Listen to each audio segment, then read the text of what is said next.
हरिहर नाथ सोनापुर में होली खेले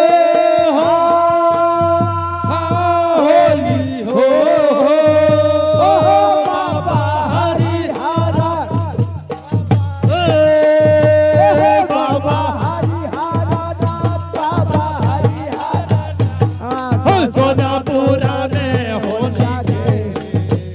बाबा सोनापुर में होली बाबा हरिहर नाथ बाबा हो बाबा हरिहर नाथ बाबा हरिहर बाबा हरिहर नाथ बाबा बाबा हरिहर नाथ बाबा हरिहर नाथ सोनापुर में होली खेले बाबा हरिहर नाथ सोनापुर में बाबा हरिहर नाथ बाबा बाबा हरिहर नाथ बाबा बाबा हरिहर नाथ बाबा बाबा हरिहर नाथ बाबा सोनापुर में हर बोलो द्वारिका नाथ किया बलरामचंद्र की जय। अरे कौने जला से रंग बनो है कौने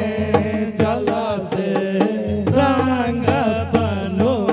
ए हो काठी के उड़ता अबीर हो ए हो कृपया पानी नहीं दे भाई, पानी नहीं दे, मजमा खराब हो जाएगा। पानी लास्ट में दीजिएगा, अभी पानी नहीं दीजिए, मजमा खराब हो जाएगा। हेलो पिंटू जी पानी मंगाइए पिंटू जी। ए सरकार में होली खेले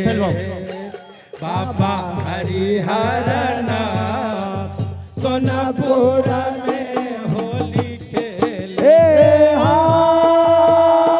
होली हो ए हो जय उजे रंग बन तू गंगा जल से ए हो बालों के उड़ाता अबीर हो ए हो बालों के उड़ाता सोनापुर में होली खेले बाबा हरिहर नाथ सोनापुर में होली खेले गंगा जल के रंग बनो है गंगा जल के रंग बनो हो बालों के उड़ता अबीर हो ए हो बालों के उड़ता अबीर सोनापुर में होली खेले बाबा हरिहर नाथ सोनापुर में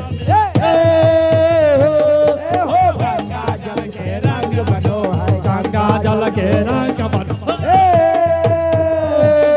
हो बालों के उड़ता अबीर हो बालों के उड़ता अबीर हो बाबा हरिहर नाथ बाबा बाबा हरिहर नाथ बाबा हरिहर सोनपुर में भाई बोलो द्वारिका